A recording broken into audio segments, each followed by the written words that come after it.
खत्म हो गया था डाइजेस्टिव सिस्टम।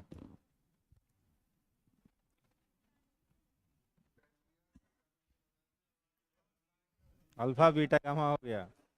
अल्फा अल्फा क्या काम करता है बताओ।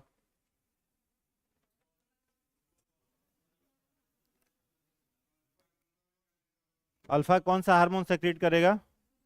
ग्लूकागॉन। और ग्लूकागॉन का क्या काम है? हम्म ब्लड में ग्लूकोज को मेंटेन करना। ठीक है। और दूसरा हार्मोन कौन सा था अल्फा के बाद? Beta cell. बीटा सेल कौन सा हार्मोन निकालेगा? इंसुलिन। और इंसुलिन का काम शर्करा को नियंत्रित करना, ब्लड शुगर को कंट्रोल करना। उसकी कमी से कौन सा डिजीज होगा? डायबिटीज।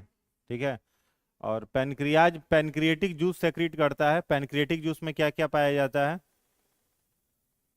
पैनक्रिएटिक जूस में क्या क्या होता है? ट्रिप्सिन होता है क्या? ट्रिप्सिन होता है? तो ट्रिप्सिन नहीं होगा? ट्रिप्सिन होगा ना जी, लिखवाए हैं, देखो कॉपी। ट्रिप्सिन क्या काम करेगा? प्रोटीन का राइज। एमाइलेज क्या करेगा? और लाइपेज और न्यूक्लिएज, न्यूक्लिक एसिड का पाचन। ठीक है।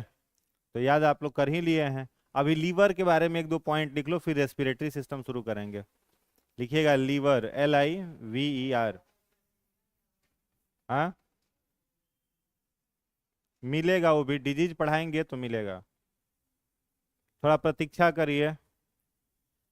क्या? मीठा फल मिलेगा। कबीर दास जी का एक बहुत प्रसिद्ध दोहा है। कौन सा? धीरे धीरे रे मना धीरे कारज होत, माली सींचे 100 घड़ा, रिस्तु आवे फल होत। है ना? मीनिंग समझ में आया? नहीं आया? इतना पर सुपरलेटिव डिग्री के आप लोग बैल हैं, कितना आसान चीज का मीनिंग समझ में नहीं आया। हिंदी आता नहीं, अंग्रेजी बुझाता नहीं है। इतना सिंपल दोहा बोले हैं, इसका मीनिंग नहीं समझ में आया। किसी को नहीं आया? फिर से बोलते, दोबारा सुन लो। धीरे धीरे रे मना धीरे कारज होत। अपने मन को समझाते हुए कहते हैं कि कोई भी काम क्या होता है? धीरे धीरे होता है, एक बार में हबड़ा करके कोई काम पूरा नहीं होता। फिर कहते हैं माली सींचे 100 घड़ा, ऋतु आवे फल होत। किसी पौधा में अगर माली 100 घड़ा पानी एक ही दिन डाल दे तो उसी दिन पौधा थोड़ी आ जाएगा, समय आने पर पौधा आएगा। है ना? हाँ। तो समय आएगा तो हाइपोग्लाइसेमिया बताएंगे। ठीक है। चलो लीवर के बारे में लिख लो दो तीन पॉइंट। लीवर के बारे में लिखिएगा, it is the largest gland of the human body. It is the largest gland. It is the largest gland of the human body. यह मानव शरीर की सबसे बड़ी ग्रंथि है। यह मानव शरीर की यह मानव शरीर की सबसे बड़ी ग्रंथि है, जिसका औसतन भार 1.5 kg होता है। जिसका औसतन भार 1.5 kg होता है। It's average weight is 1.5 kilogram. It's average weight is 1.5 kilogram. Next point लिखिएगा, it secrete bile juice. It secrete bile juice. यह पित्त रस स्रावित करता है। यह पित्त रस स्रावित करता है।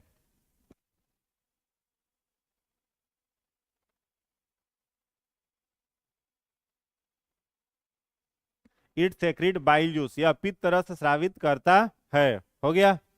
अगला पॉइंट लिखिएगा, it helps in protein synthesis. It helps in protein synthesis. यह प्रोटीन संश्लेषण में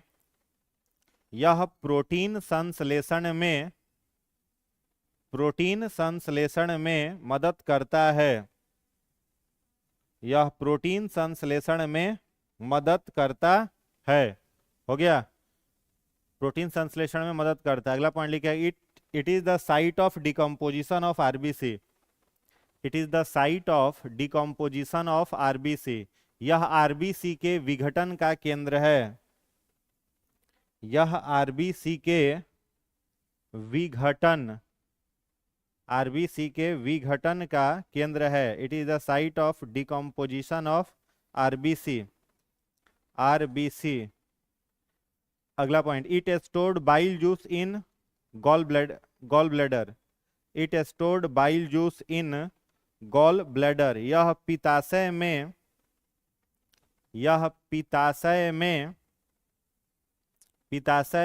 पित्त को जमा करता है। पित्ताशय में पित्त को जमा करता है। छाप लिए। चलिए, पहला पॉइंट लिखा है कि लीवर जो है वो मानव शरीर का क्या है, सबसे बड़ा ग्रंथि है, लार्जेस्ट ग्लैंड है। Second largest gland human body का कौन सा है, पैनक्रियाज। समझ गए। पैनक्रियाज जिसके बारे में कल हम लोगों ने लिखा था, it is a mixed gland. वो पैनक्रियाज मानव शरीर का दूसरा सबसे बड़ा ग्रंथि, और पहला सबसे बड़ा ग्रंथि लीवर। लीवर कौन सा जूस बनाएगा, बाइल जूस। बाइल जूस को ही कई जगह पर लिखा हुआ मिलेगा आपको बिलरुबिन, तो एक ही नाम है, बाइल जूस कहो या फिर बिलरुबिन कहो, सेम बात है। ठीक है, बाइल जूस को ही क्या लिखा हुआ रहता है, बिलरुबिन। ठीक है, अब ये बिलरुबिन बाइल जूस सेक्रीट करेगा। कौन सेक्रीट करेगा इसको, लीवर। और लीवर सेक्रीट करके उसे कहां पर जमा रखेगा, तो गॉल ब्लैडर में जाकर के जमा कर देगा। और कई बार ये होता है कि गॉल ब्लैडर से भी बिलरुबिन ओवरफ्लो होने लगता है, बाहर निकल आता है। जब गॉल ब्लैडर से बाहर निकल आएगा तो ब्लड में जाकर के मिक्स हो जाएगा, और जब ब्लड में जाकर के यह मिक्स हो जाता है तो व्यक्ति के हीमोग्लोबिन को डैमेज करता है। और हीमोग्लोबिन डैमेज होता है तो धीरे धीरे शरीर पीला रंग का पड़ने लगेगा। आंख का जो सफेद वाला भाग है उसको क्या कहते हैं, स्केलेरा। आंख का जो व्हाइट वाला है उसको क्या कहते हैं, स्केलेरा। नाखून हो गया, यूरिन हो गया, उन सबका कलर कैसा होने लगता है, पीला होने लगता है। ठीक है, किसके कारण, बिलरुबिन के कारण। समझ गया, कोई दिक्कत। इतना ही लीवर में याद करना है। एक और पॉइंट ऐड कर लो, एक और पॉइंट ऐड करना है इसमें। The yellow colour of urine is due to The yellow color of urine is due to urochrome. The yellow color of urine is due to urochrome. The yellow color of urine is due to urochrome. Urine का पीला रंग, urine का पीला रंग urochrome के कारण होता है। यूरिन का पीला रंग यूरोक्रोम के कारण होता है। While the odour smell of urine is due to, continue करो उसी में, while the odour, ODOUR, odour smell of urine is due to ammonia, is due to ammonia. Hindi वाले लोग कंटिन्यू करिएगा कॉमा दे करके। जबकि यूरिन में गंध, जबकि यूरिन में गंध अमोनिया के कारण, अमोनिया के कारण होती है। यूरिन में गंध अमोनिया के कारण होती है। समझ में आई बात। ठीक है, यूरिन जो है उसका येलो कलर किसके कारण होगा, यूरोक्रोम के कारण। और यूरिन में स्मेल किसके कारण होगा, अमोनिया के कारण। और इन दोनों को संश्लेषित कौन करता है, लीवर करता है। ठीक है, याद हो गया। चलो आगे बढ़ो, नेक्स्ट हेडिंग बना लो, इंटेस्टाइनल ग्लैंड, पांचवा, आंत्र ग्रंथि। पांचवा हेडिंग बनाइएगा, इंटेस्टाइनल ग्लैंड, आंत्र ग्रंथि। इंटेस्टाइनल ग्लैंड, इसे हिंदी में कहते हैं आंत्र ग्रंथि, इंटेस्टाइनल ग्लैंड। डैश दे करके लिखिएगा। It is located between the space of microvilli, it is located between the space of microvilli in a small intestine. यह छोटी आंत में, यह छोटी आंत में विलाई के बीच, विलाई के बीच पाया जाता है। It is located between the space of microvilli in a small intestine. हो गया। अगला पॉइंट लिखिएगा, it secrete a digestive juice. यह एक पाचक रस, यह एक पाचक रस। It secrete a digestive juice, digestive juice. Succus entericus, succus entericus. It secrete a digestive juice, succus entericus. यह एक पाचक रस स्रावित करता है जिसे सक्कस इंटेरिकस कहते हैं, जिसे सक्कस इंटेरिकस कहते हैं, comma, it helps in assimilation of food, it helps in assimilation of food, it helps in assimilation of food, जो भोजन का, जो भोजन का, जो भोजन का स्वांगीकरण, स्वांगीकरण, जो भोजन का स्वांगीकरण करता है, जो भोजन का स्वांगीकरण करता है। लिख लिए। अब देखो क्या होता है ना, जो हम लोग का स्मॉल इंटेस्टाइन है, जो ये हो गया मान लो वो ईसोफेगस, ईसोफेगस के बाद स्टमक, स्टमक के बाद स्मॉल इंटेस्टाइन, स्मॉल इंटेस्टाइन का कितना भाग लिखवाया था हमने, ड्यूडेनम, जेजुनम और इलियम। तो ये जो इलियम है, इस इलियम के आंतरिक भाग पर यहाँ पर क्या पाया जाता है, माइक्रो विलाई। अभी जो माइक्रोज विलाई हैं, इनके बीच में जो गैप है, जो स्पेस देख रहे हो, यहीं पर पाया जाता है कौन सा ग्लैंड, इंटेस्टाइनल ग्लैंड। हिंदी में क्या कहते हैं, आंत्र ग्रंथि। क्या कहेंगे, आंत्र ग्रंथि, और अंग्रेजी में कहेंगे इंटेस्टाइनल ग्लैंड। ये भी एक्सोक्राइन ही है, ठीक है। ये ग्लैंड जो होता है वो कैसा होता है, एक्सोक्राइन, बहिर्स्रावी। और ये क्या सेक्रेट करेगा, कौन सा जूस, सक्कस इंटेरिकस। अब सक्कस इंटेरिकस डाइजेस्टिव जूस का काम क्या हो जाएगा, तो फूड को क्या करना है, एसिमिलेट करना है, एसिमिलेशन यानी स्वांगीकरण भोजन का करना। स्वांगीकरण का मतलब क्या होता है, पचे हुए भोजन से ऊर्जा के रूप में एटीपी निकालने की प्रक्रिया एसिमिलेशन कहलाती है, ठीक है। जो भी डाइजेस्टेड फूड है उससे ऊर्जा किस फॉर्म में निकलेगी, एटीपी के फॉर्म में। तो ये प्रक्रिया क्या कहलाती है, एसिमिलेशन कहलाती है या स्वांगीकरण कहलाती है, ठीक है। कोई दिक्कत, आगे बढ़े, बोल नहीं रहा है सब्जी। हाँ चलो अगला हेडिंग बनाओ, रेस्पिरेटरी सिस्टम। नेक्स्ट हेडिंग बना लो, ह्यूमन रेस्पिरेटरी सिस्टम, मानव श्वसन तंत्र। हेडिंग बना लीजिए, ह्यूमन रेस्पिरेटरी सिस्टम, मानव श्वसन तंत्र। हो गया। चलिए इसमें कुछ पॉइंट्स है, पहले लिख लेते हैं। हिंदी इंग्लिश मिक्स करके लिख रहे हैं, लिखने का कोशिश करो। पहला पॉइंट लिखना, लिखिएगा, श्वसन एक कैटाबॉलिक प्रक्रिया है जिसमें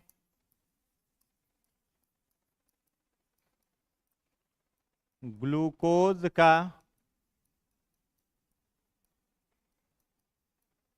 ऑक्सीडेशन होता है और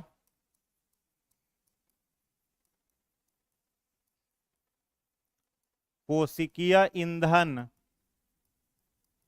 मतलब सेलुलर फ्यूल, सेलुलर फ्यूल के रूप में एटीपी, एडिनोसिन ट्राइफॉस्फेट प्राप्त होता है, प्राप्त होता है। नेक्स्ट पॉइंट लिखना, श्वसन के दो प्रकार हैं। पहला लिखिएगा एनएरोबिक रेस्पिरेशन, हिंदी में कहेंगे अवायवीय श्वसन। लिखिएगा, इस विधि में, इस विधि में ग्लूकोज के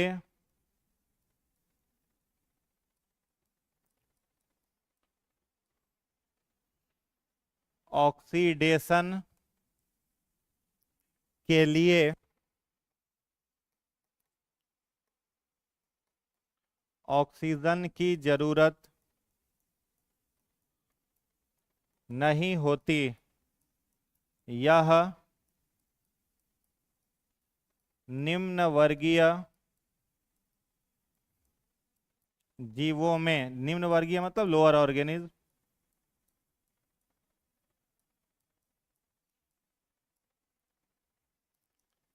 होता है, उदाहरण में लिख लो। मिथेनोजेन बैक्टीरिया,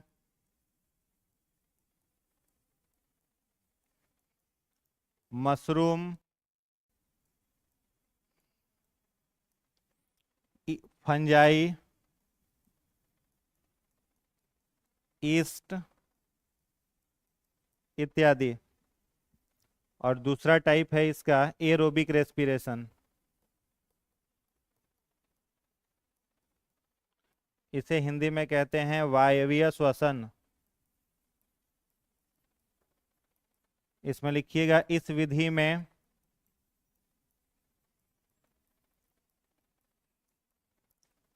ग्लूकोज का ऑक्सीडेशन ऑक्सीजन की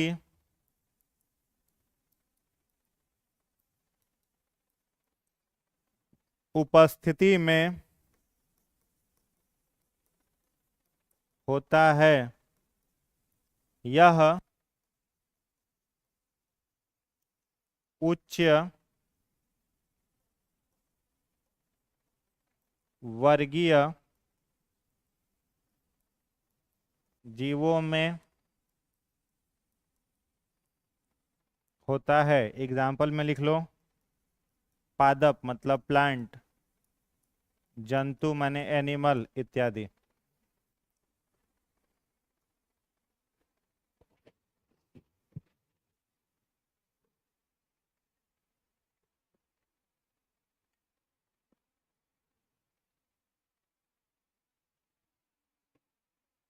हायर ऑर्गेनिज्म।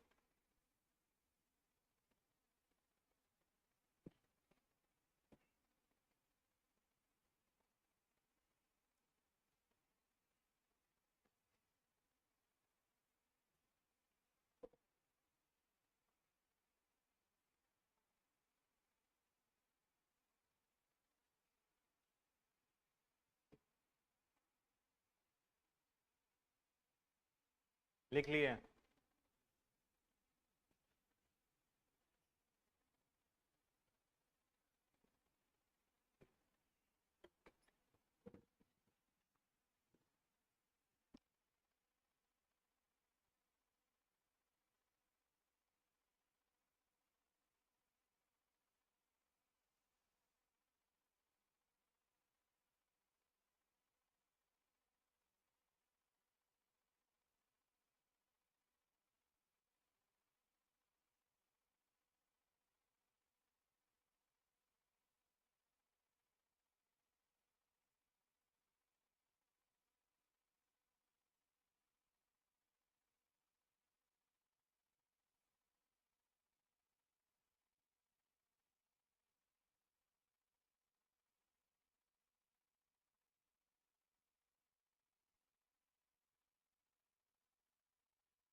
चलो ह्यूमन रेस्पिरेटरी सिस्टम देखो, इसमें क्या लिखा हुआ है कि मनुष्य में एक श्वसन करने के लिए पूर्ण विकसित श्वसन तंत्र होता है, ठीक है, रेस्पिरेटरी सिस्टम। तो श्वसन किस प्रकार की प्रक्रिया है, तो केटाबॉलिक प्रक्रिया। हम लोगों के बॉडी में जो भी होता है, चाहे डाइजेशन हो रहा हो, ब्लड का सर्कुलेशन हो रहा हो, रेस्पिरेशन हो रहा हो, इन सभी को क्या कहा जाता है, मेटाबॉलिज्म। क्या कहेंगे, मेटाबॉलिज्म। मेटाबॉलिज्म दो प्रकार का होता है, एक को कहेंगे एनाबॉलिज्म और दूसरा केटाबॉलिज्म, ठीक है।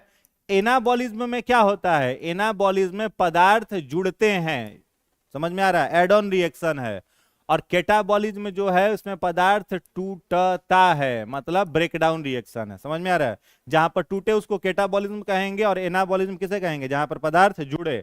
तो पूछा जाए आपसे कि डाइजेशन यानी भोजन का पाचन किस प्रकार की प्रक्रिया है, एनाबॉलिज्म, ठीक है। और ये केटाबॉलिज्म, इसमें क्या होता है, जो आपका ग्लूकोज है, यह ग्लूकोज जैसे ही ऑक्सीजन इसके साथ मिलता है, ये ग्लूकोज टूटेगा, किसमें टूटेगा, CO2 में टूटेगा, और किसमें टूटेगा, H2O में टूटेगा, और किसमें टूटेगा, ATP में टूटेगा। तो ये क्या कहलाएगा, रेस्पिरेशन, केटाबॉलिक एक्टिविटी, ठीक है। तो रेस्पिरेशन में वही लिखा है पहला पॉइंट हमने कि यह एक केटाबॉलिक प्रक्रिया है, मतलब ब्रेकडाउन रिएक्शन है। इसमें ग्लूकोज का ऑक्सीडेशन, ऑक्सीडेशन का मतलब क्या होता है, ऑक्सीजन की उपस्थिति में किसी वस्तु का जलना, समझ में आ रहा है। ऑक्सीजन की उपस्थिति में वस्तु का जलना, वस्तु का जलना मतलब combustion of any object in the presence of oxygen, उसको क्या कहते हैं, ऑक्सीडेशन। तो ऑक्सीजन की उपस्थिति में कोई वस्तु जलता है, ऑक्सीडाइज्ड होता है, और ऑक्सीडाइज्ड होकर के हम लोगों को क्या दे रहा है, सेलुलर फ्यूल, मतलब कोशिका में ईंधन दे रहा है। और कोशिका में ईंधन के रूप में क्या दे रहा है, ATP। यही प्रक्रिया क्या कहलाएगी, रेस्पिरेशन, श्वसन कहलाएगी। दूसरा पॉइंट लिखा हुआ है, श्वसन के कितने प्रकार, तो दो प्रकार। पहला प्रकार इसका क्या है, एनएरोबिक। अब नाम से ही समझ में आ गया, एनएरोबिक मतलब अवायवीय, जहां पर वायु उपस्थित नहीं है वो क्या कहलाएगा, अवायवीय कहलाएगा। तो ये जो अवायवीय है यह कैसे जीवों में होगा, तो जो भी जीव आपके अधिकांश एक कोशिकीय हैं, यूनिसेलुलर हैं, उनमें कौन सा श्वसन होगा, अवायवीय। क्यों होगा, क्योंकि उनको कम मात्रा में। अब कोई वस्तु है उसको ऑक्सीजन के अनुपस्थिति में जलाओ, तो ऑक्सीजन की अनुपस्थिति में जलेगा तो जितना ऊर्जा मिलना चाहिए उतना मिलेगा क्या, नहीं मिलेगा, कम मात्रा में मिलेगा। तो जिन जीवों में ज्यादा ऊर्जा की जरूरत नहीं है उसमें एनएरोबिक रेस्पिरेशन होता है, और जिन जीवों में अधिक ऊर्जा की आवश्यकता होती है उसमें एरोबिक या वायवीय श्वसन होता है, ठीक है। तो एनएरोबिक में क्या लिखा हुआ है, इस विधि में ग्लूकोज का ऑक्सीडेशन के लिए ऑक्सीजन की जरूरत नहीं होती है, यानी ग्लूकोज का क्या होता है यहां पर, पार्शियली ऑक्सीडेशन। क्या होगा, पार्शियली ऑक्सीडेशन, मतलब आंशिक पाचन होगा, आंशिक ऑक्सीकरण होगा। और यहां पर ग्लूकोज का क्या होगा, कंप्लीट ऑक्सीकरण होगा, कंप्लीट ऑक्सीडेशन होगा। तो ऑक्सीजन की जरूरत नहीं होती, या निम्न वर्गीय जीवों में होता है, माने छोटे जीवों में होता है।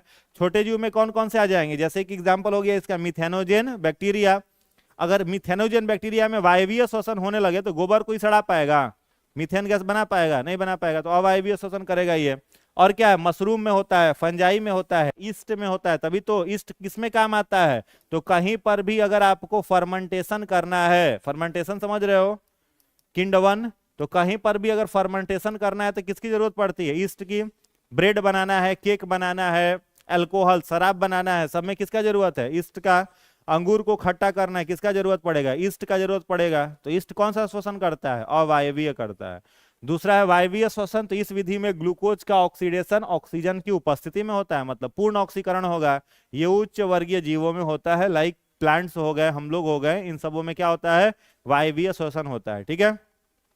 चलिए नेक्स्ट पॉइंट लिखिएगा, अगला पॉइंट लिखिएगा, कोशिकीय श्वसन की दो विधि है। अगला पॉइंट लिखिएगा, कोशिकीय श्वसन, कोशिकीय श्वसन ब्रैकेट में लिख लेना, सेलुलर रेस्पिरेशन,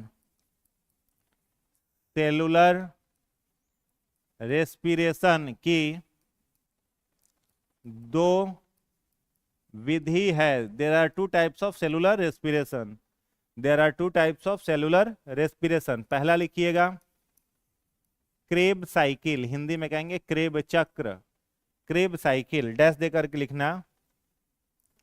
यह प्रक्रिया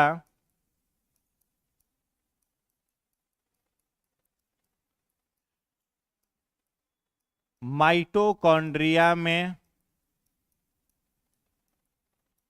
होती है। इसमें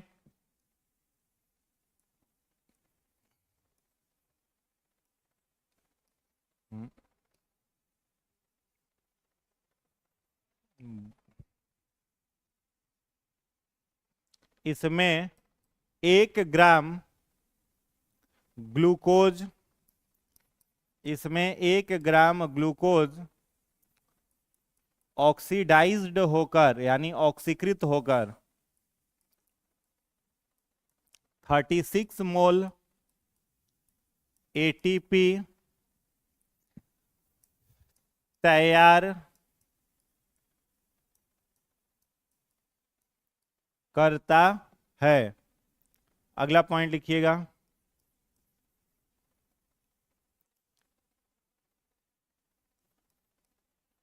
क्रेब साइकिल का केंद्र होने के कारण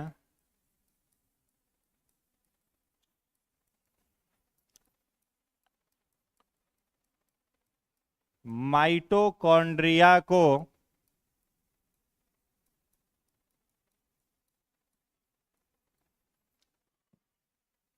पावर हाउस ऑफ सेल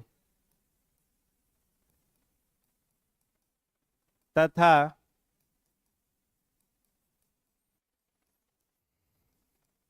कोशिकीय श्वसन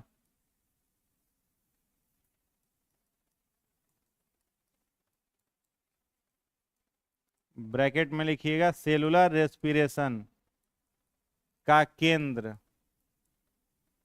कहते हैं।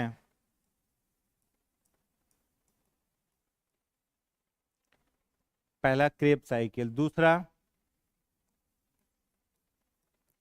ग्लाइकोलाइसिस, डैश दे करके लिखना। यह साइटोप्लाज्म में पूरा होता है। इसमें 1 ग्राम ग्लूकोज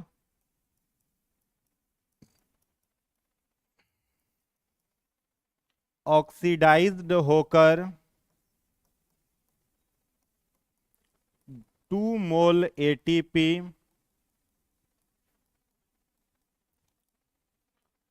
प्रदान करता है।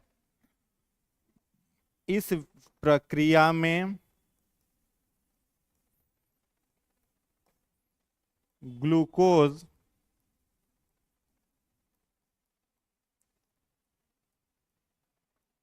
पाइरूवेट में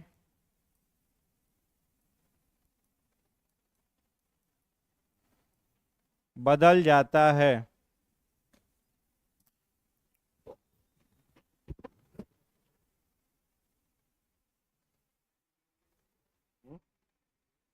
बताएंगे।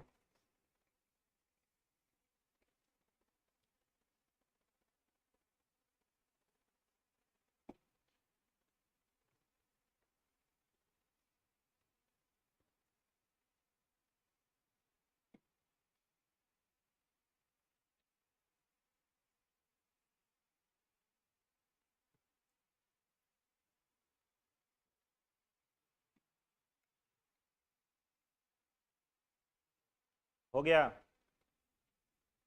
लिख लिए।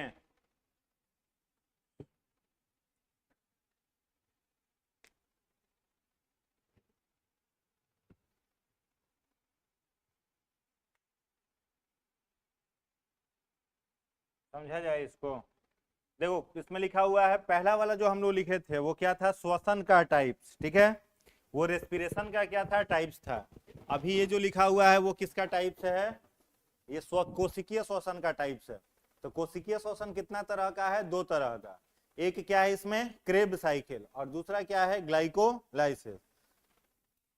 स्वाभाविक सा बात है कि श्वसन करने का काम कौन करता है, तो हम लोगों के बॉडी में सेल करता है। श्वसन कौन करेगा, सेल। कोई भी मान लो एक सेल है, तो सेल का मुख्य रूप से कितना भाग होता है, तो मेजर इसके 3 पार्ट हो जाएंगे। क्या सेल का कितना भाग हो जाएगा टोटल, 3 भाग हो जाएगा। सबसे बाहरी भाग इसका क्या कहलाता है? Cell membrane. क्या कहलाएगा? सेल मेम्ब्रेन, कोशिका झिल्ली। इसके भीतर आओगे तो क्या मिलेगा? कोशिका द्रव्य मिलेगा, इसको कहते हैं साइटोप्लाज्म। और इसके सेंटर में क्या होगा? केंद्रक, न्यूक्लियस। ठीक है। और ये भी बात आपको पता है कि जो साइटोप्लाज्म है, इस साइटोप्लाज्म के भीतर इस तरीके का एक रॉड शेप स्ट्रक्चर होता है। और ये जो रॉड शेप स्ट्रक्चर होता है, ये बाहर से 2 मेम्ब्रेन से घिरा हुआ है। ठीक है, कितने मेम्ब्रेन से? 2 मेम्ब्रेन से घिरा हुआ है। इस संरचना को, साइटोप्लाज्म में है, इस संरचना को क्या कहा जाता है? माइटोकॉन्ड्रिया। क्या कहते हैं? माइटोकॉन्ड्रिया। इस माइटोकॉन्ड्रिया की खोज किस वैज्ञानिक ने की थी? ऑल्टमैन। किसने किया था? ऑल्टमैन ने किया था। ठीक है। अब ऐसे समझो ध्यान से, हम लोगों का जो माइक्रोविलाई है वो ग्लूकोज को एब्जॉर्ब करके कहां पहुंचा दिया था? सेल के भीतर पहुंचाया था। ग्लूकोज जो था उसको माइक्रोविलाई कहां पहुंचा दिया है? सेल के भीतर। तो सेल में ग्लूकोज चला गया है। तो सेल में जो ग्लूकोज जाता है वो सेल में कितने जगह पर जाता है? 2 जगह पर। एक साइटोप्लाज्म में जाता है और एक कहां पर जाता है? माइटोकॉन्ड्रिया में। तो पहले हम लोग देख रहे हैं, मान लो ग्लूकोज आपका कहां पर पहुंचा हुआ है? माइटोकॉन्ड्रिया में। अब आपने जब ब्रीदिंग किया, ठीक है, तो ब्रीदिंग किया तो आपके फेफड़ों में क्या गया? क्या गया? ऑक्सीजन गया। नाक से छान दिए हैं। हाँ हाँ, वायु गया। लंग्स में क्या जाता है? एयर। और एयर कितना गैसों का मिश्रण है? मुख्य रूप से इसमें 3 गैस हैं, कार्बन डाइऑक्साइड, ऑक्सीजन और नाइट्रोजन। नाइट्रोजन क्या प्रतिशत है? Oxygen, carbon dioxide. ठीक है। ये सब गया कहां पर? आपके लंग्स के भीतर, फेफड़ा में गया। अब आपका हार्ट जब ब्लड को पंप करेगा तो ब्लड कहां पर जाएगा? लंग्स में। और ब्लड में है हीमोग्लोबिन। हीमोग्लोबिन कल हम आपको बताए थे 3 चीजों को अपने अंदर घोल सकता है, ग्लूकोज को, ऑक्सीजन को और कार्बन डाइऑक्साइड को। तो आपके फेफड़े में क्या रह गया? नाइट्रोजन। ब्लड जब गया तो नाइट्रोजन तो जहां था वहीं रह गया, क्योंकि वो तो आपके रक्त में घुलनशील है नहीं। रक्त में क्या क्या घुल गया? ऑक्सीजन घुल गया और कार्बन डाइऑक्साइड। और वो ऑक्सीजन और कार्बन डाइऑक्साइड को लेकर के फेफड़ा से ब्लड कहाँ चला जाएगा? वापस हृदय में। और फिर हृदय पंप करेगा तो वो ब्लड कहाँ भेज देगा? शरीर के सारे कोशिका में, सारे सेल में। जब सारे सेल में आपका ब्लड जाएगा तो सबसे पहले आपके सेल के किस भाग में पहुंचा? माइटोकॉन्ड्रिया में। और जब माइटोकॉन्ड्रिया में ब्लड गया तो उसका जो ऑक्सीजन है, इस माइटोकॉन्ड्रिया में जो ग्लूकोज जमा है, इस सारे ग्लूकोज को ऑक्सीजन क्या कर देगा? जलाना शुरू कर देगा, ऑक्सीडाइज करना शुरू कर देगा। और जब ऑक्सीडाइज करना शुरू किया तो आपके शरीर के माइटोकॉन्ड्रिया में क्या क्या बन गया? एटीपी, CO2 और वाटर। 3 चीज बना। तो इसमें याद रखना है, जब माइटोकॉन्ड्रिया में ग्लूकोज का ऑक्सीडेशन होगा तो वहां पर उपलब्ध जो 1 ग्राम ग्लूकोज है, या 1 ग्राम ग्लूकोज जल करके कितना एटीपी आपको देगा? 36 मोल एटीपी देगा। यानी 1 ग्राम ग्लूकोज से 36 मोल एटीपी तैयार हो रहा है। तो power house of the cell किसे कहेंगे? माइटोकॉन्ड्रिया को। कह सकते थे साइटोप्लाज्म को भी, लेकिन मात्र 2 मोल एटीपी ही तैयार कर रहा है। तो जो ज्यादा कर रहा है उसे ना पावर हाउस कहेंगे। तो ज्यादा कौन तैयार कर रहा है? माइटोकॉन्ड्रिया। तो माइटोकॉन्ड्रिया को क्या कहेंगे? Power house of the cell. दूसरा नाम है उसका कोशिकीय श्वसन का केंद्र, साइट ऑफ सेलुलर रेस्पिरेशन। तो कोशिकीय श्वसन का केंद्र उसे क्यों कहेंगे? क्योंकि ज्यादातर ऊर्जा तो वही जनरेट कर रहा है। तो माइटोकॉन्ड्रिया का 2 नाम और है, कोशिकीय श्वसन का केंद्र और कोशिका का ऊर्जा घर और क्रेब चक्र का केंद्र। ये 3 नाम किसका हो गया? माइटोकॉन्ड्रिया का। अब बचे हुआ ग्लूकोज जो कि साइटोप्लाज्म में है, अब यानी माइटोकॉन्ड्रिया में ये जो प्रोसेस चल रहा है, इस विधि को आप क्या कहोगे? क्रेब साइकिल या क्रेब चक्र कहोगे। ठीक है। अब बचा हुआ ग्लूकोज का ऑक्सीडेशन, जो ऑक्सीजन गया है, वो कहां पर करेगा? साइटोप्लाज्म में करेगा। तो साइटोप्लाज्म में जब ग्लूकोज जलेगा ना, तो पूरा जलता नहीं है। साइटोप्लाज्म में जो ग्लूकोज है, तो ग्लूकोज में कितना कार्बन एटम है? 6 कार्बन है। 6 लिखते हैं ना, C6H12O6। तो 6 कार्बन है। तो ये जब ग्लूकोज जलेगा तो ये ग्लूकोज किस रूप में टूट जाएगा? पाइरुवेट। पाइरुवेट ग्लूकोज का ही सिंपलर फॉर्म होता है, जिसमें कितना कार्बन होता है? 3 कार्बन होता है। समझ में आया? तो ग्लूकोज ट्रांसफॉर्म किसमें हो गया? पाइरुवेट में। और ये प्रोसेस क्या कहलाएगा आपको? ये प्रोसेस कहलाएगा ग्लाइकोलाइसिस। क्या कहलाएगा? ग्लाइकोलाइसिस। ग्लाइको माने ग्लूकोज, और लाइसिस मतलब टूटना। लाइसिस मतलब क्या होता है? टूटना। 10वीं क्लास में वो प्रैक्टिकल अपने स्कूल में आप लोग किए होंगे, किए हैं। कौन सा प्रैक्टिकल? हाइड्रोलाइसिस। किए हो कि नहीं? बोलो। नहीं किए हो? क्यों नहीं किए हो? हाइड्रोलाइसिस, हाइड्रो माने क्या होता है? पानी, और लाइसिस मतलब क्या होता है? टूटना। एगो बीकर लेकर के उसे भर देते हैं, किस चीज से? पानी से। ठीक है, बीकर को भर दिया किस चीज से? पानी से। और इस बीकर में 2 इलेक्ट्रोड लगा दिया। इलेक्ट्रोड मतलब the element which can carry electricity, वह तत्व जिससे विद्युत धारा प्रवाहित हो सके। मान लो लोहे के रॉड लगा दिए, क्या दिक्कत है? एक रॉड को बैटरी के पॉजिटिव टर्मिनल से जोड़ दिए, एक को बैटरी के निगेटिव से जोड़ दिए। जिसे बैटरी के पॉजिटिव टर्मिनल से जोड़ोगे उसे कौन सा रॉड कहोगे? एनोड। और निगेटिव से जोड़े इसे क्या कहोगे? कैथोड रॉड कहेंगे। अब इस पानी में क्या फ्लो करा देंगे? इलेक्ट्रिसिटी। ठीक है, इलेक्ट्रिसिटी इस पानी में भेजेंगे। तो पानी का मतलब क्या है? H2O है ना। H2O में हाइड्रोजन पर कैसा चार्ज होता है? Plus charge. ऑक्सीजन पर माइनस चार्ज। जितने सारे नॉन मेटल होते हैं वो इलेक्ट्रॉन एक्सेप्टर होते हैं, और मेटल इलेक्ट्रॉन डोनर होते हैं। तो हाइड्रोजन पर प्लस चार्ज और ऑक्सीजन पर माइनस चार्ज। जब इलेक्ट्रिसिटी फ्लो कराओगे तो हाइड्रोजन कहाँ भाग के चला जाएगा? हाइड्रोजन को अट्रैक्ट कौन कर लेगा? Cathode rod. और ऑक्सीजन को अट्रैक्ट कौन कर लेगा? Anode rod. पानी अलग हो गया। ये प्रोसेस क्या कहलाता है? हाइड्रोलाइसिस, या फिर इसको इलेक्ट्रोलाइसिस भी कहते हैं। हाइड्रोलाइसिस या फिर इलेक्ट्रोलाइसिस कहा जाता है। ठीक है, यहां पर आपके साइटोप्लाज्म में क्या हो रहा है? ग्लाइकोलाइसिस हो रहा है। यानी ग्लूकोज किस में बदल रहा है? पायरुवेट में बदल रहा है। और पायरुवेट में बदल करके वही 3 चीज आपको फिर से देगा जो क्रेब चक्र में मिल रहा था, एटीपी, CO2 और वाटर। लेकिन एटीपी की संख्या यहां पर घट जाएगी, मात्र कितना मोल? 2 मोल एटीपी मिलेगा। क्लियर हो गया? ग्लाइकोलाइसिस और क्रेब चक्र क्लियर हुआ? कोई दिक्कत? बोलो। नहीं बोलोगे?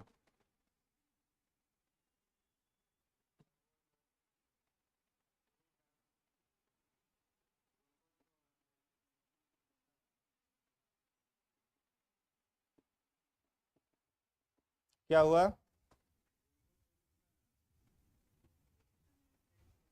ग्लूकोज टूटा तो घोर पी लीजिए उसको, गर्मी का दिन है। चलो हो गया, कोई दिक्कत? अगला हेडिंग बनाइएगा, रेस्पिरेटरी ऑर्गन्स, कोशिकीय अंग या श्वसन अंग। रेस्पिरेटरी ऑर्गन, श्वसन अंग हेडिंग बना लीजिए। रेस्पिरेटरी ऑर्गन, श्वसन अंग। श्वसन अंग।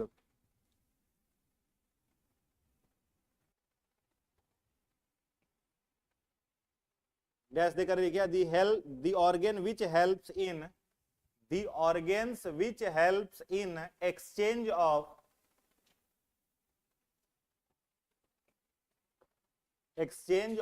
respiratory gas called respiratory organ। वह अंग जो श्वसन गैसों का आदान प्रदान करता है।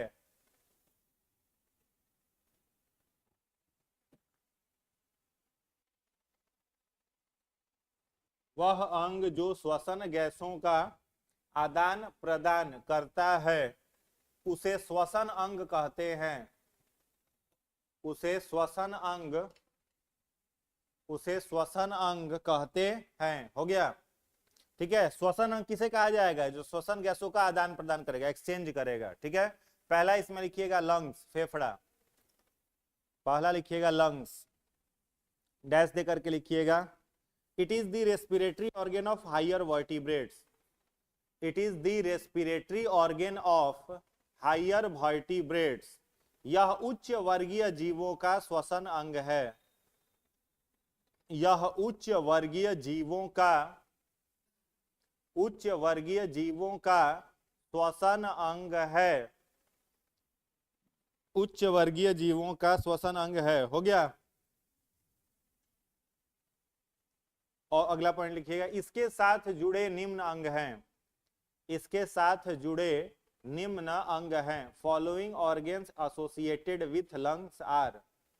Following organs associated with lungs are. इसके साथ जुड़े निम्न अंग हैं। हो गया। कौन कौन से अंग इसके साथ जुड़े हुए हैं बताओ।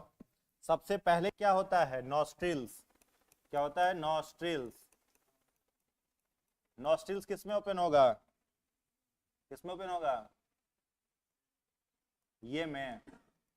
विंड पाइप, विंड पाइप किस में ओपन होगा, लैरिंग्स। लैरिंग्स कहाँ जाएगा, trachea. Trachea, TRACHEA, trachea.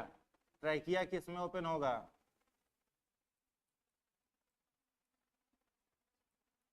Bronchi. Bronchi, bronchioles में, ब्रोंकियोल्स, एल्वियोलाई में।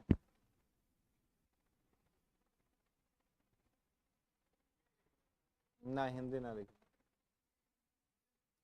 हिंदी है नहीं यार। नॉस्ट्रिल्स को नासिका छिद्र बोलेंगे, विंड पाइप को श्वसन नली।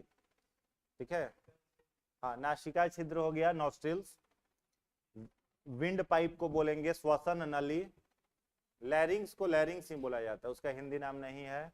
ट्रैकिया को भी ट्रैकिया ही बोला जाता है। एल्वियोलाई केवल इसका हिंदी नाम निकलेगा, फिर वायु प्रकोष्ठ। बाद बाकी सबका वही नाम है।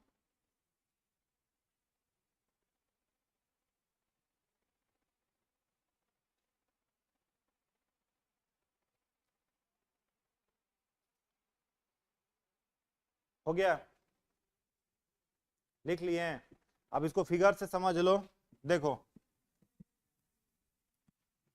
लिख लिया ना सब लोग, अब 2 दिन में ये भी लिखोगे, जल्दी लिखो, खत्म करना है इस चैप्टर को अभी।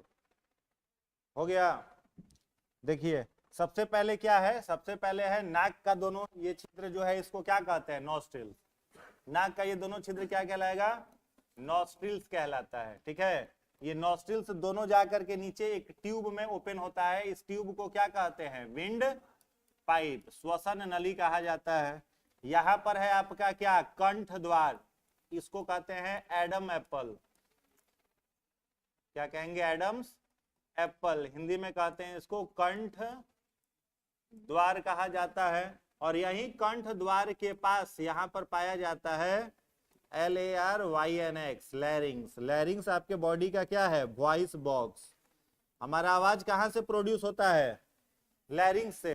ठीक है, इसको वॉइस बॉक्स कहा जाता है, स्वर यंत्र। किसे, लैरिंग्स को, याद रहेगा। और जो पक्षी होते हैं ना, पक्षी में अगर पूछा जाए आवाज कहां से प्रोड्यूस होता है,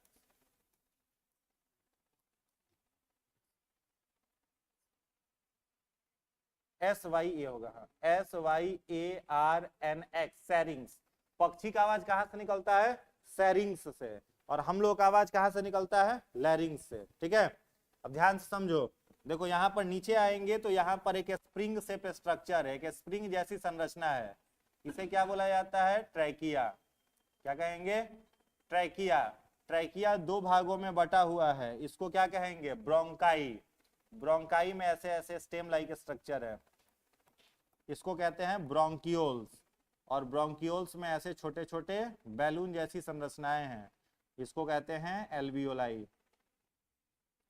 ये सारा स्ट्रक्चर कहाँ हो जाएगा, आपके फेफड़ों के भीतर। इस वाले भाग को क्या कहेंगे, ब्रोंकाई।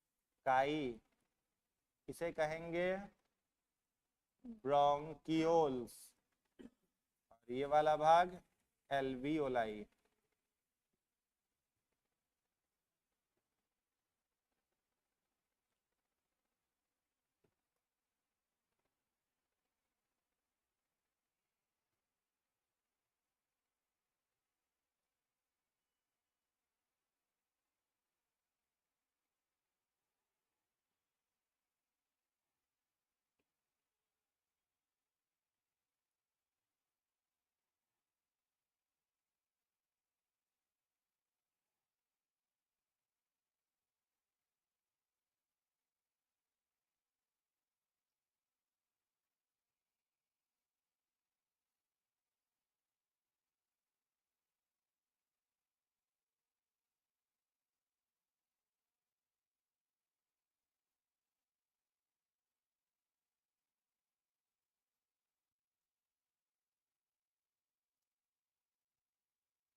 हो गया।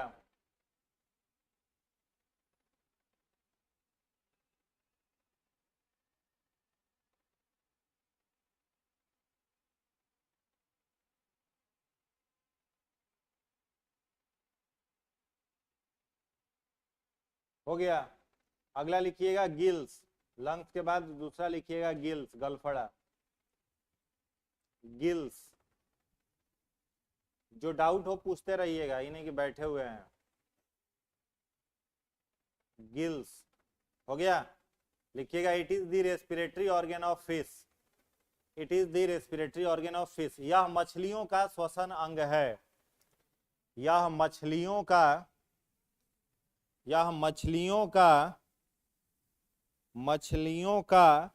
श्वसन अंग है। It helps in filtration of water. It helps in filtration of water which dissolve filtration of what sorry it helps in filtration of oxygen which dissolved in water। यह जल में घुलित ऑक्सीजन को छानने का काम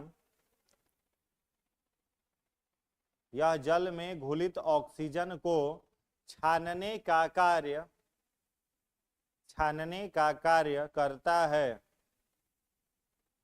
जल में घुलित ऑक्सीजन को छानने का कार्य करता है। पानी में जो ऑक्सीजन घुला हुआ है उसे फिल्टर करने का काम कौन करेगा? गिल्स करेगा। जैसे समझ लो, मछली को अगर देखे होंगे तो वो लगातार उसको देखिएगा, अगर एक्वेरियम में तो पानी पीते रहती है। देखिए वो पानी पीते हुए, उतना पानी उसके एब्डोमेन में नहीं जाता है। कहाँ जाता है? सबका सब पानी उसके गिल्स में। ये हो गया इसका क्या? गिल्स। गलफड़ा वाला हिस्सा, गलफड़ा देखे हो? नहीं देखे? किस रंग का होता है? एकदम लाल रंग का होता है। क्यों लाल रंग का होता है? कहीं ना कहीं उसके गलफड़ा के अंदर ब्लड आ रहा है, तब ना लाल रंग का है। ब्लड आ रहा है इसलिए लाल रंग का है। ठीक है, यहाँ पर ब्लड आता है इसीलिए ये लाल रंग का है। और ब्लड आपका लाल रंग का किस लिए है?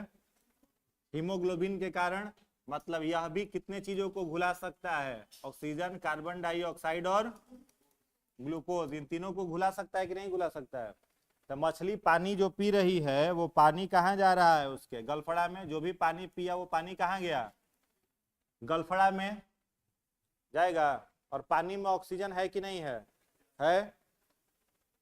तो जो पानी मछली के गलफड़ा में गया, उस पानी में से ऑक्सीजन क्या हो गया? गलफड़ा सोख लिया। गलफड़ा में ब्लड है तो गलफड़ा ऑक्सीजन ले लेगा। तो ऑक्सीजन कहाँ चला गया? मछली के ब्लड में। और मछली ने जो भोजन किया था तो उसके भी सेल के माइटोकॉन्ड्रिया और साइटोप्लाज्म में क्या रहेगा? ग्लूकोज। जैसे मान लो ये मछली का पूरा सेल है, इस सेल में भी क्या रहेगा? ग्लूकोज रहेगा। तो ऑक्सीजन वाला ब्लड जो है वो कहाँ गया? क्या जा रहा है? ये ब्लड प्लस ऑक्सीजन कहाँ गया? मछली के सेल में। सेल में जो ग्लूकोज है वो ग्लूकोज को ये ऑक्सीजन क्या कर देगा? जला देगा। और जब जलेगा तो क्या निकलेगा? कार्बन डाइऑक्साइड, एटीपी और वाटर। तो वाटर तो मछली का बॉडी टेम्परेचर मेंटेन करने में खर्च कर देगा। कार्बन एटीपी वो उसके सेल का फ्यूल हो गया, ईंधन हो गया। और यहां से जो ब्लड अभी ऑक्सीजन लेकर के गया था, इसका ऑक्सीजन तो खर्च हो गया ना ग्लूकोज को ऑक्सीडाइज करने में। उसी ब्लड में अब अंदर में क्या मिल गया? Carbon dioxide. और फिर कार्बन डाइऑक्साइड वाला ब्लड मछली के बॉडी के सेल से कहां पर आएगा? उसके हृदय में, हार्ट में। मछली का हार्ट कितने चैम्बर का होता है? 2 चैम्बर का। ऊपर वाला अलिंद कहलाता है, नीचे वाला निलय कहलाता है। तो मछली का हृदय कितने कक्ष का होता है? 2 कक्ष का। तो मछली के हृदय में यहां से क्या आ रहा है? CO2 plus blood. क्या आ रहा है? CO2 plus blood. फिर इसका हृदय क्या काम करेगा? उस ब्लड को कहां ढकेल देगा? गिल्स में। और गिल्स में पहले से क्या है? H2, ऑक्सीजन तो चला गया है। H2 प्लस CO2, ये गिल्स से क्या हो जाएगा? बाहर निकल जाएगा। ठीक है, नोट में एक पॉइंट लिखिएगा। नोट में लिखिएगा, मछली के हृदय में सिर्फ कार्बन डाइऑक्साइड युक्त रक्त, मछली के हृदय में सिर्फ कार्बन डाइऑक्साइड युक्त रक्त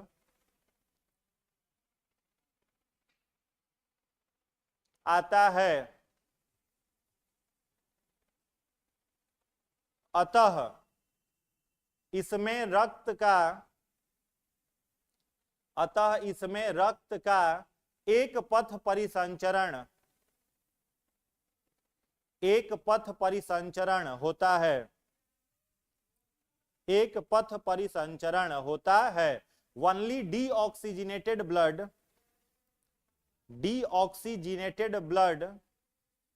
comes inside the heart of fish, comes inside the heart of fish.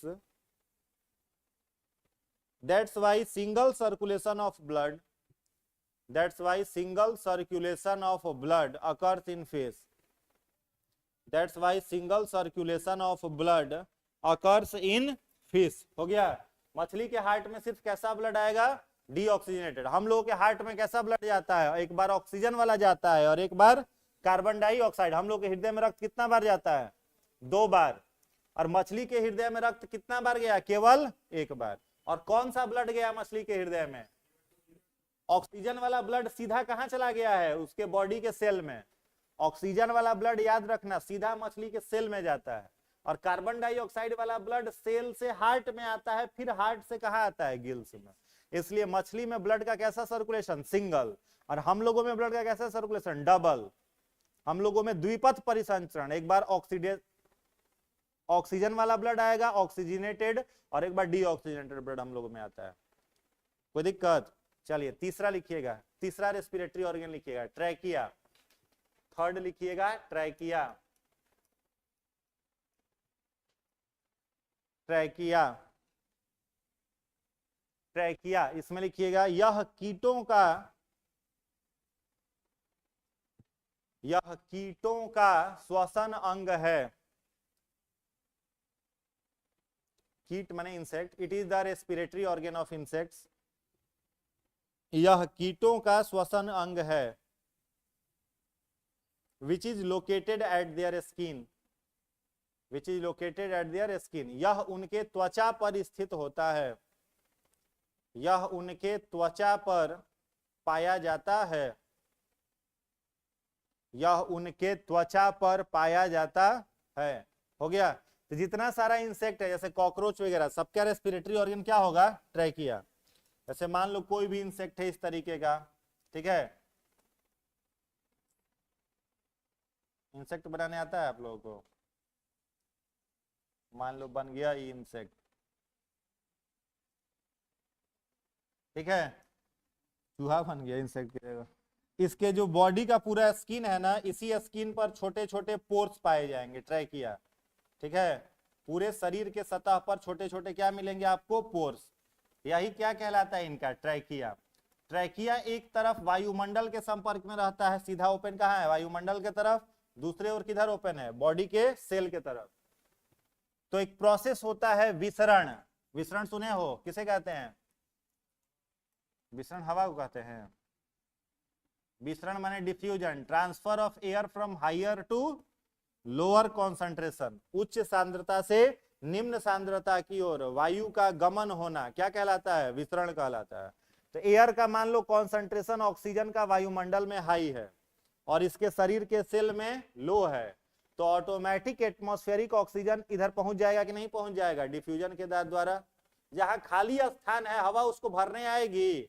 यहाँ बॉडी के सेल में एयर की जरूरत है, एयर है ही नहीं। और कोई पाथ है, कोई रास्ता है जो कनेक्ट किए हुए है एयर को और इसको, ट्रैकिया कनेक्ट किए हुए है, तो ऑटोमेटिक एटमॉस्फेरिक ऑक्सीजन कहाँ आ जाएगा? बॉडी के सेल में। और सेल में जब आएगा तो इसके सेल में भी क्या जमा है? ग्लूकोज। और इसके भी माइटोकॉन्ड्रिया में ग्लूकोज होगा, साइटोप्लाज्म में ग्लूकोज होगा। तो एटमॉस्फेरिक ऑक्सीजन आएगा तो उसमें का जो ऑक्सीजन है वो क्या काम करेगा? ग्लूकोज को ऑक्सीडाइज कर देगा, और फिर कार्बन डाइऑक्साइड इसी ट्रैकिया से क्या हो जाएगा? शरीर से बाहर चला जाएगा। तो कीटों में श्वसन विसरण प्रक्रिया द्वारा ट्रैकिया की सहायता से होता है, ठीक है? चलिए नोट में एक पॉइंट लिखिएगा, नोट में लिखिएगा, जब मेढक सुसुप्तावस्था में होता है, जब मेढक सुसुप्तावस्था में होता है, when frog stay in hibernation stage, when frog stay in hibernation stage, जब मेढक सुसुप्तावस्था में होता है तब वह त्वचा द्वारा श्वसन करता है, तब वह त्वचा द्वारा श्वसन करता है। When frog stay in hibernation stage it रेस्पिरेट through skin, it रेस्पिरेट through skin. हो गया। हाइबरनेशन स्टेज समझ रहे हो? जैसे बरसाती मेढक देखे हैं गांव में, वो केवल कब दिखता है? बरसात में। अभी खोजिएगा तो मिलेगा। अभी कहाँ है वो? मिट्टी के भीतर चला गया है। 10-10 फीट चल जाता है अंदर, 8-8 फीट मिट्टी के अंदर, आराम से वहीं अंडा वंडा देगा, फिर बाहर निकलेगा बरसात के समय में। कैसे आता है? घुसा कैसे था? वैसे ही खोद खोद के बाहर निकलेगा। ठीक है। अभी पूरा वो, अभी मिट्टी में भी ऑक्सीजन है, तो जहां तक ऑक्सीजन उपलब्ध है मिट्टी में वहीं घुसेगा, उतना ही दूर जाएगा। और अभी वो सांस किससे लेगा? त्वचा से लेगा। मेढक के पास तीनों श्वसन अंग होता है, लंग्स भी होता है, गिल्स भी होता है, त्वचा भी होता है। समझ गए? पानी में रहेगा तो किससे लेगा? गिल्स से। गिल्स जो होता है ना, उसके किताब के आकार का होता है, तो उसको सिंपल गिल्स नहीं कहा जाता, उसको क्या कहते हैं? Book gills. क्या कहते हैं? Book gills. तो पानी में रहेगा तो किससे लेगा श्वसन? बुक गिल्स से।